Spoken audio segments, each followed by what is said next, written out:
Hi, everyone. Welcome to this conversation with NAMI. I am so excited to be here with the awesome An Phan. And we'll be talking a little bit about AAPI mental health during this month of Mental Health Month, as well as AAPI Heritage Month. And I'll allow Anne to introduce yourself first to the wonderful audience. Hi, everyone. First of all, thank you for having me. I'm very excited to be here and talk about mental health because I think it's more important than ever to speak up about it. And of course, it's Mental Health Awareness Month. So a little bit about myself. I am an actress and a model, and I love to write. And I'm also a healthcare worker in pandemic. And this year, I'm kind of finishing up my title as Miss Vietnam America Regency International 2021. And I just think it's very important to talk about mental health today because, I've experienced a lot. We all experienced a lot from last year from the pandemic. So, and especially during this, also Asian American Heritage Month with the anti-Asian bias, I think this is a much needed conversation. Thank you so much. And a little bit about me. I'm Diana. I am proudly a NAMI ambassador. I am here as the founder and executive director of Letters to Strangers, the largest global youth for youth mental health nonprofit, impacting specifically 13 to 24-year-olds, but also towards a larger demographic as well. So it's an honor and pleasure to be here today to support NAMI as well as to have this important conversation. So let's get started then. Uh, I'm curious, if you can provide a little bit on your background or perhaps your lived experience with mental illness to the extent that you feel comfortable with. So I think we all kind of know that in the Asian American community, and like it's very difficult to speak up about it. I grew up in a very small town of Arkansas, and something about my family is we're very conservative, we're very religious, and there's this kind of like this little stigma that comes with being Asian American. It's very hard for Asian parents to express um, emotions. And I think growing up, my parents were always like, we work really hard, we're refugees, and we survived pretty much the war. My parents are both survivors of the fall of Saigon of April 30th, 1975. And there's a lot of PTSD, there's a lot of trauma to, all we can all relate to that, and my generation.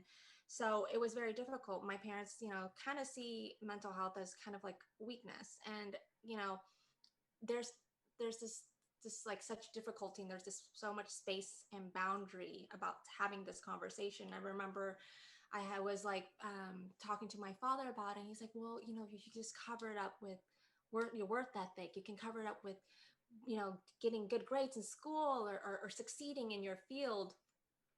That doesn't matter. You can just glaze over that. And through time I realized that was my dad's his way to cope, and he was going through things as well.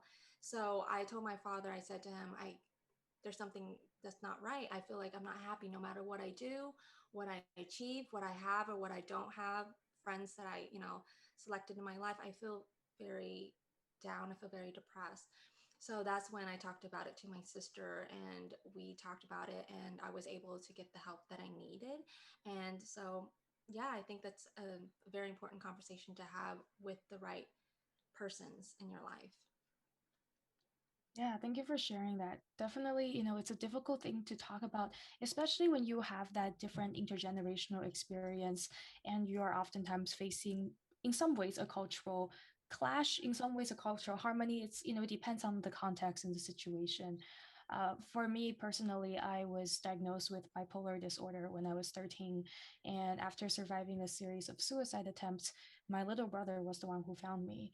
And my whole journey from that point on, as someone who was trying to heal as a first generation Chinese American immigrant, it's been many of those similar obstacles that you mentioned in terms of trying to understand how do we have this conversation, for example, in the language that our parents prefer to speak in, or in my case, my parents don't speak English. And so I had to learn how to adapt, these Western psychiatric terms to an Eastern sort of frame of mind. And then also recognizing that intergenerational trauma is so real.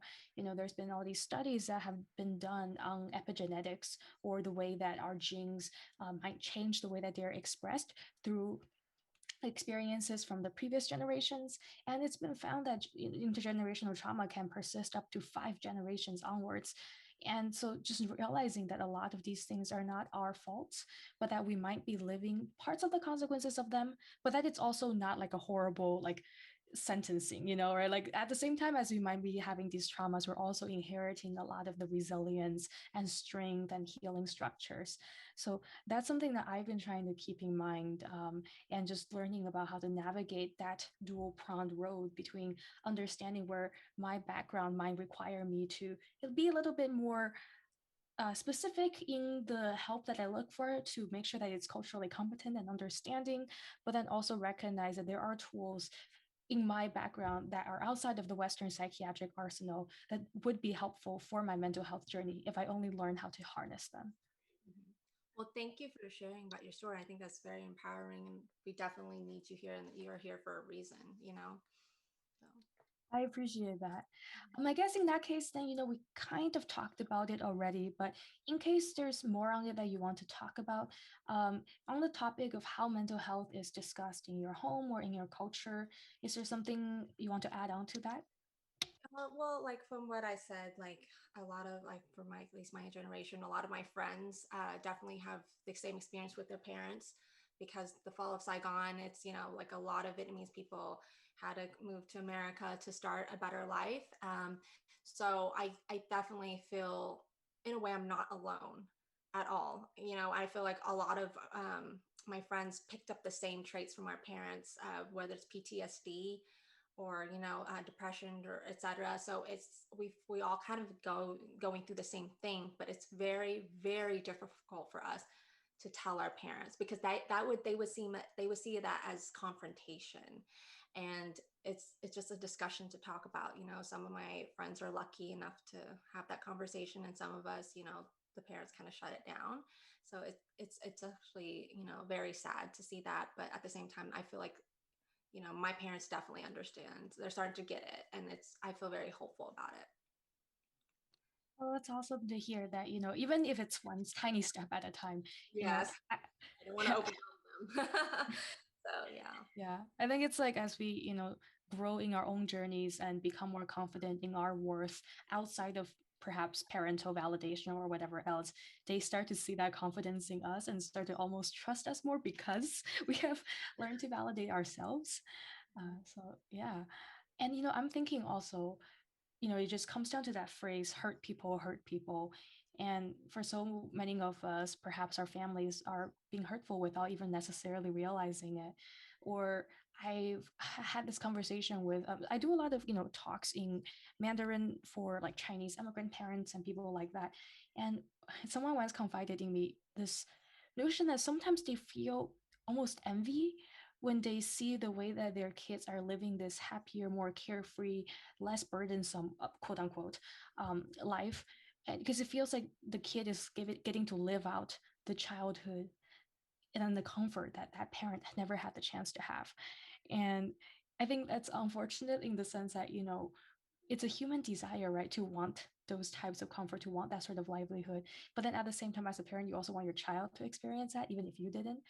So what I learned from that conversation was to try to adopt a bit more empathy in the way that I talk with my parents about these things, to realize that sometimes, they might view it as an attack on their parenting abilities, or that they might view it as a rebuttal of, or like me being ungrateful for something that they so desperately wish they had the opportunity to have. But recognizing that we come from different baselines, different expectations. And at the end of the day, if I'm seeking help, it's for the betterment of my whole family, to stop that painful cycle and to do it for my community rather than just for my own self-fulfillment. And I think having that approach and that frame of mind when I talk with my parents about it has been very helpful. Yes, and I think that's such an interesting topic that you brought up. Like, it's just a little bit of like, I wish I could have done that, from a parenting standpoint. I'm not a mom. I mean, I'm a mom of a cat. That doesn't really help me with anything. But I could understand, like, my parents, like, I wish if I was your age, like, we survived the war. You're talking about emotions. Like, what, like, come on. Like, my father was captured in prison for trying to escape for 2 years, and he still made it out here and, alive and free and happy and working, his heart out. And he's like, are you really going through emotion? Is this like a fairy tale thing? Are you like, it's difficult for them. Like, if we were in your position, we would go right at it. We would go and achieve all of this and we would be okay. And you're dealing with that. So there's definitely a very different perspective. And, I wouldn't say for my parents, was, jealous. It was more of, you're such a, my dad always make fun of me. You're kind of a softie. You're kind of fragile, or or the term that they would say, like, you're a little snowflake. So I was just like, it's just like, okay, Dad, all right, like, good, all right, we need to have this conversation if you're gonna, like, say it like that. But definitely, that's such a great, interesting idea that you brought up. There could be, a little bit of, jealousy, and it's also a little bit of, I could have done it better than you, in a way. Yeah, it's hard conversation to have for sure. And I feel you on that. It's always that classic. Well, when I was your age, I had to deal with X, Y, Z, and you're just here playing Club Penguin or something. Uh, but I think ultimately, one thing that I think in my experience that really helped me in that regard was I was diagnosed with this eye disease when I was 14, and it made me go blind every time I had an eye episode. And that physical illness was something that my family took very seriously. I think in a lot of our families, even when we are not willing to talk about mental health, when it comes to a physical ailment, it's a lot more obvious and something that people take a lot more as a validating like situation. And over the years, I went to like hundreds of doctors, did hundreds of tests. Nobody could figure out what the heck was causing my eye disease. It took until a few years ago when I went to a conference and I was talking about my story. And this Vietnamese American ophthalmologist came up to me afterwards. And she mentioned to me that it could be that my eye disease is psychosomatic, which is a physical manifestation of psychological distress. And that seemed to me like so impossible at the time. But then that was around the same time that I started getting persistent mental health care for the first time in my life. And as my mental health got better, so did my eyes. And like for the first time, like I spent half of high school in and out of hospitals. And once I, started getting better mental health treatments, I went episode free for like the past 3 years, which to me is an unbelievable thing. But I think it also highlights how, for a lot of us, we get pushed to the point where the suppression of our emotions and the invalidation of them forces our bodies to manifest that pain in physical or more visible ways so that we will finally take it seriously. But sometimes by that point, it can be a little too late. And so it's very unfortunate that that happens, but it's just something that, I don't know, it made me think about that when you were talking about your experiences. Thank you for sharing that. Yeah, it's a battlefield, and especially being an actor, you constantly have to use your emotion, and some stuff that I talk with my coach about, that we have to bring back to be able, like a Meisner technique, or an acting technique. We have to bring back the traumas in our lives. And I told him, this is not healthy. Like, I need to have a therapist on the side, and maybe my methods is not healthy or whatever. And he's just like, we talked about it, and it's just crazy. But now I feel like I can be able to control and be aware of my emotions and be aware of what's going on in my life and in the past, so I can be able to take care of the present and then the future. So Yeah, I appreciate that. And sort of on that topic, in terms of like the present and going to the future, we've seen in this past year, especially, that huge rising anti-Asian hate crimes, with some cities seeing over 1,000% increase. And so many of these crimes seem to target our elderly. And it's, for me, very disheartening, and I'm sure for you as well. I'm just curious if you can share a little bit about if that increased racism has affected you, your mental health, your family? yes, so it's just insane how fast things have been going on, from the pandemic to the Black Lives Matter and the whole presidential election and all this chaos that's happening. And now it's the anti-Asian bias. It's almost insane how fast things are going. And it's like we're repeating history in a way. But my friends and I talked about it, and it has caused a lot of stress and anxiety and confusion. There was like a lot of videos that was very graphic that I saw on social media. That's, the lady that got kicked and the security guard didn't do anything. They just closed the door on her. And to watch, you know, these elderly, it's just getting beaten up, and it's just, you know, you're happy to know that they are compensated. They have the GoFundMe page. That's great that people are reaching out, but it's just, you can't help but wonder, like, why now? Like, why is this happening, and what are we going to do from it to prevent that? Or is that going to happen again 10 years down the road? Is this like a cycle? What is going on? And my friends are worried that lives in Orange County in the Vietnamese district, Little Saigon, Westminster area.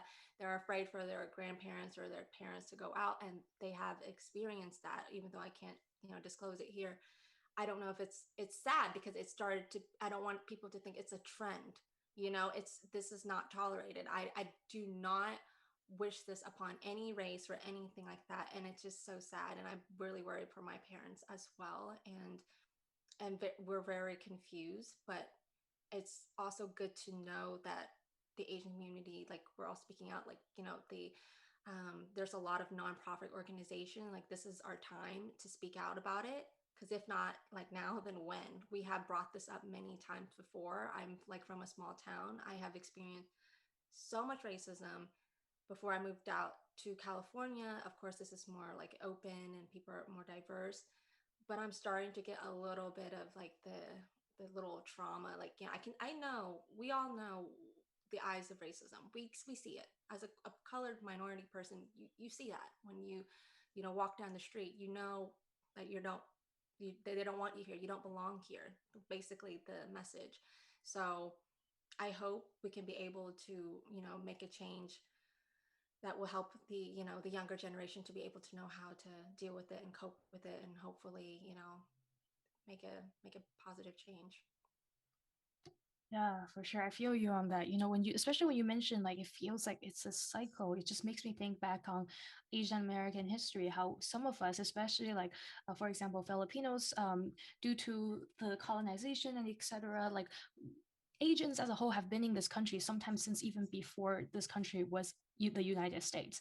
And then I think about, you know, we have the not just railroad workers in California, but like the Chinese immigrants and such, but then also 1982, the murder of Vincent Chin, where it was quote unquote justified because people thought that the Japanese were stealing American jobs.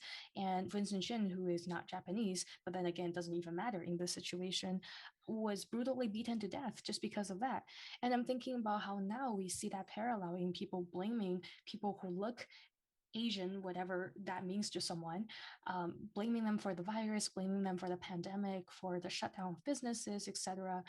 And it just feels so disheartening, especially when you like, and I don't think it's right to blame this on any like specific type of person, like, you know, but if you compare it to like the British variant or other variants coming from non-Chinese origins, you don't see that same sort of hatred. And so it comes down to like you can try to deny you, not you personally obviously, but like the general public tends to want to deny that, you know, this is something that has a racial component to it, but the fact remains just starkening. Like, you know, it's hard to dismiss that. And I'm thinking also about how like my parents, we own a small food and beverage company and we sell a lot of Chinese food. And I'm thinking about how my parents who don't speak English and don't understand the attacks that people say to them or try to threaten them with. My dad was doing a delivery of our cheap Chinese food because no one wants to no one wants to not be able to enjoy our foods, our cultures, even at the same time as they might be dismissing our pain. My dad, while he's doing this delivery, he gets his car rammed by someone who shouts at him and calls him a chink in the parking lot. And of course, he has no idea what the heck the person is saying because he doesn't speak English. And when I have to explain to my parents what the heck the sound of chink means, it's just so heartbreaking and infuriating. And so maybe I'm sorry, maybe I'm getting a little emotional here. I'm just thinking about it, it just makes me angry. I think, you know, so many of us have sacrificed so much to try to make it here, to be that quote unquote model minority, even though we never should have had to be in the first place. And it just feels like very invalidating. Yeah, and I'm so sorry for what your father went through. That's just like, it's 2021, and it just, that just not acceptable. We have social media, we have cameras, and it's just crazy how, they think they can just get away with it. And you're absolutely right about it. I think what we want, for our Asian American community, we're very quiet. We've been known to be very conservative. We just want to go to work and be able to, take care of our families, and, to be picked on like that, it's insane. We just want the right to be able to speak up and to be able to, work and be safe. Can we just go to work and be safe? And, and it's just awful. And I kept seeing more news about, the Asian hate crimes, and it's just definitely like, it's very worrisome things. And I'm very sorry again about, what happened. I mean, I'm glad that we are having this conversation and sort of decompressing a little bit with each other in that solidarity. And to sort of wrap this up then on an optimistic note, what are some ways or strategies you have to protect your mental health, to um, hopefully pave a better path towards well-being? Well, personally for me, and I don't know if anyone else, but I love art so much. So it definitely helps me a lot. I love art therapy. I love to kind of indulge myself into my work and studies. And I'm, a PhD candidate right now, and I'm learning about just being able to kind of, thank you, be able to recognize what's going on in my life. What can I prioritize? What can I organize? Because when you're in school and you're working and you're auditioning, it's a very chaotic. We tend to, society teaches us how to kind of be independent, learn to do everything by yourself. You have to, do this, do this. So it's just a lot. So I've learned to meditate and pray a lot. Praying, it's, the study shows that your brain is just like, it changes when you pray. And I definitely pray. I definitely meditate, and I definitely put time for myself, putting myself first, because I can't be able to help other people around me. And I think that's important, because when you're on the plane and they teach you all this about, like, if something happens, you got to put your oxygen mask on first. You got to put the mask on first before you put it on another person.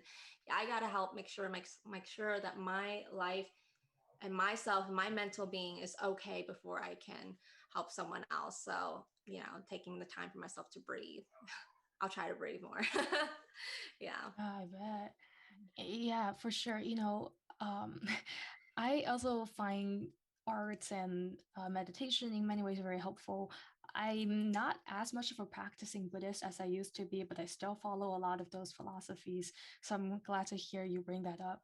I think also for me, I found a lot of, well, it's equal parts joy as well as sometimes frustration in looking more into the education of the Asian American history, of the history of race and other different types of intersectional identities in the US and beyond. Because on one hand, it's frustrating because it's like, oh man, I feel like we're stuck in this cycle over and over. But then on the other hand, recognizing these patterns and having this historical knowledge to feel more validated in our fight, and to know that we're not fighting this alone. We have generations before us and after us who will continue this good work.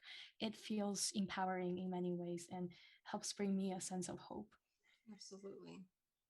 Well, that's awesome. I know we have just one last question about what advice we would want to give to our younger selves about mental health. Separate advice I would give to myself about mental health. I kind of like from the get go, I said to find the right people to talk about it to. You got to be very careful of that. You can open it up and talk about it to them to see where their standpoint. But if you're very fragile, I definitely recommend to have someone that you look up to and discuss that with, so that you can get the help that you need. Because if you're feeling really low, your vibration is low, and you're definitely need the help, I would recommend finding the right person instead of finding someone new to talk about it to, because you don't know how they will react to it. That's personally just my, personal advice. And life is hard, so don't give up on each other, and definitely don't give up on yourself. So, yeah. I appreciate that. Yeah, I think I would also want to give myself something more on those lines. And specifically, I'm thinking to my younger self, I was very confused on how to navigate the American healthcare system. And I think now that I know it better, I would say, like, hey, know that there's not just hotlines, which are oftentimes meant more for times of crises, but that there are also warm lines, which might allow you to have conversations with people who are trained, but outside of a crisis situation, so you don't have to wait until that point. And then also know that there's things like sliding scale payment therapists who offer you sessions depending on what you are able to pay, that they're group therapy sessions that are oftentimes cheaper than individual sessions, community centers that offer these services, even peer groups like NAMI, which are awesome. Letters to Strangers, our online platform for letter exchange, and all of that. There's so much out there that are trying really hard to be accessible for people, and it can be confusing to navigate and overwhelming to do so, but it is worth it, and you are worth it, and that is time well spent. So thank you so much for joining me in this conversation and sharing your wonderful insights with us. Thank you for having me. Your stories are incredible. You're doing amazing job. And I think you're right. We shouldn't feel so afraid because, we have all these amazing nonprofit organizations coming together in our community. Always, we're very strong. So I am not afraid of what's going to happen in the future. We are a very strong community, and we will come together and we will fight for what is right, and we will stand up. Yeah. Thank you. And if people want to find you online, where can they find you? Oh, they can find me on Instagram. I'm just An Phan, as ANTHIENPHAN. And you can also find me on my website at antinfan.com. And I'll be more than happy to, talk to you guys. My DM is crazy, but if you message me, I'll eventually get there and I would say hello. I would love to say hi. So yeah. Awesome. And I'm at Dizzodin, Dizzodin. It's fun to say. And you can also find us at letterstostrangers.org. Thank you.